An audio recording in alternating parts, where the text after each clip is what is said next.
They told us the market would set us free. What they didn't say was that freedom came with a price tag and only billionaires could afford it. The world we live in now, where a small group of people can buy influence, bend laws, and spend more than entire countries, didn't happen by accident. It wasn't born in Silicon Valley or dreamed up on Wall Street. It was built deliberately in the offices of two politicians who promised to save their nations from chaos, Margaret Thatcher and Ronald Reagan. To understand how they created the billionaire world we live in today, you have to go back to the late 1970s, a time of real economic fear. Britain was called the sick man of Europe. Inflation hit 25%. Labor unions could shut down whole industries overnight. In the United States, oil prices exploded. Interest rates climbed past 20%. And a new word started haunting every policymaker: stagflation. Stagnant growth mixed with rising prices. The old post-war system, where governments spent freely, managed prices, and tried to keep unemployment low, was falling apart. People wanted order. Markets wanted freedom. That's when two leaders, thousands of miles apart, found the same answer in the same place: free market fundamentalism. They turned to Milton Friedman, the Chicago school economist who believed government intervention was the disease and markets were the cure. His idea was simple: let prices float. Let competition run wild. The market would heal itself.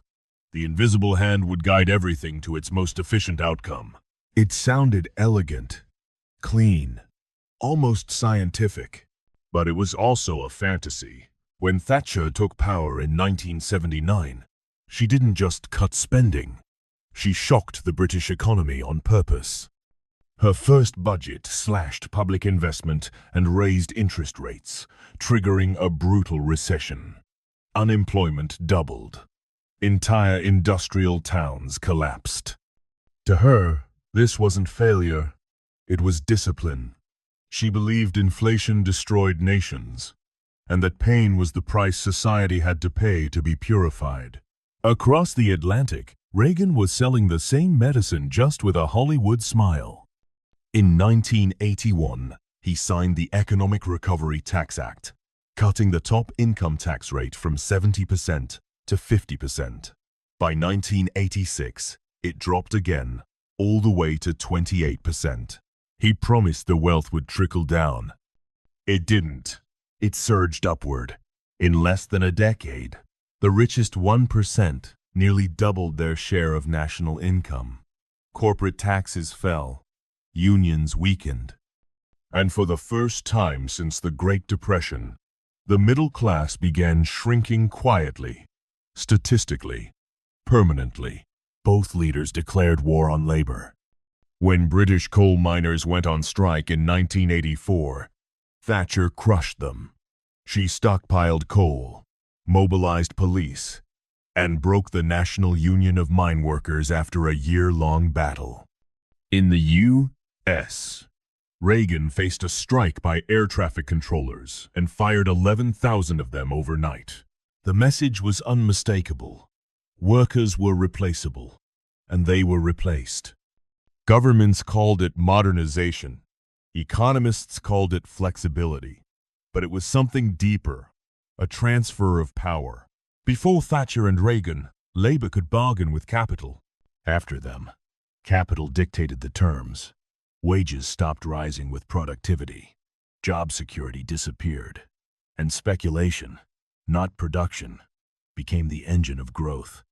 They also believed the private sector could do everything better than the state. So Thatcher began selling Britain piece by piece. British Telecom, British Gas, British Airways. Even public housing was sold through the famous Right to Buy program. At first, it felt like a success. Millions of families became homeowners. But decades later, those same homes became the foundation of a landlord economy. Fueling a housing crisis, Britain still hasn't escaped. Reagan followed the same path, deregulating airlines, trucking, telecoms, and finance. In 1982, he backed the Garn Street Germain Act, letting savings and loans speculate freely. Within a decade, that freedom cost taxpayers more than $100 billion when the system collapsed. They said they were freeing markets. In reality, they were removing consequences. Finance noticed.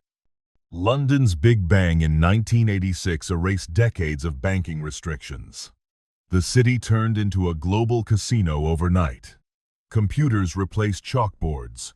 Foreign money poured in. Complex financial products multiplied. On Wall Street, junk bonds and leveraged buyouts became business strategies. Companies stopped asking how to make better products and started asking how to push their stock price higher, faster. By the end of the 1980 seconds, the age of the industrial tycoon was over. The age of the financial billionaire had begun. But Thatcher and Reagan weren't just reshaping economies. They were reshaping minds. Thatcher once said, "Economics are the method. The object is to change the soul." She wanted a new kind of citizen, competitive, self-reliant, suspicious of government, obedient to the market. Reagan sold the same idea more gently. "Government is not the solution to our problem," he said. "Government is the problem." And people believed him. The irony is that both leaders used enormous state power to enforce their version of the free market. Police broke strikes. Governments imposed economic shock therapy. The state didn't step back, it picked a side. They didn't remove politics from markets. They turned markets into politics. That part is usually missing from textbooks. These reforms weren't random. They were engineered step by step, law by law, to move wealth from labor to capital, and then protect that capital from ever being seriously taxed or challenged again. This wasn't evolution. It was a coup. Bloodless, quiet, and incredibly effective. By the end of the 1980 seconds, the transformation was complete. Labor was weakened, finance was unleashed, and the rich understood something new. The state was now their partner. From there, the model went global. After the Soviet Union collapsed, institutions like the IMF and World Bank exported the Thatcher-Reagan playbook worldwide. Countries were told to privatize, cut social spending, and open markets in exchange for loans. What they got instead was austerity and foreign corporations buying national infrastructure for pennies. The irony is that the first real testing ground for this ideology wasn't a democracy at all. It was Chile. After the 1973 coup, Chile became the laboratory for the same Chicago school ideas. Trained economists privatized pensions, utilities, education, even Social Security. Inflation fell. Investment rose, inequality exploded, and dissent was crushed to make the system stick.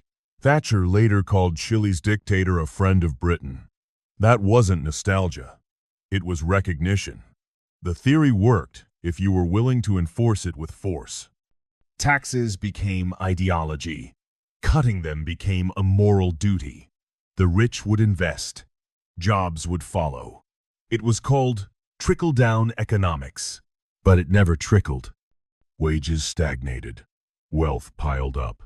By 1990, the richest 1% in America owned more than the bottom 90% combined, a pattern that still defines the system today. The real brilliance of this revolution wasn't economic. It was psychological. People were taught that collective security was weakness, and individual risk was freedom. You weren't exploited, you were self-employed. You weren't underpaid, you were an entrepreneur of yourself. Survival became branding, and it worked.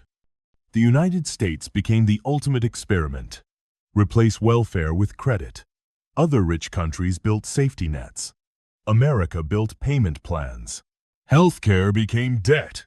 Education became debt. Retirement became a gamble.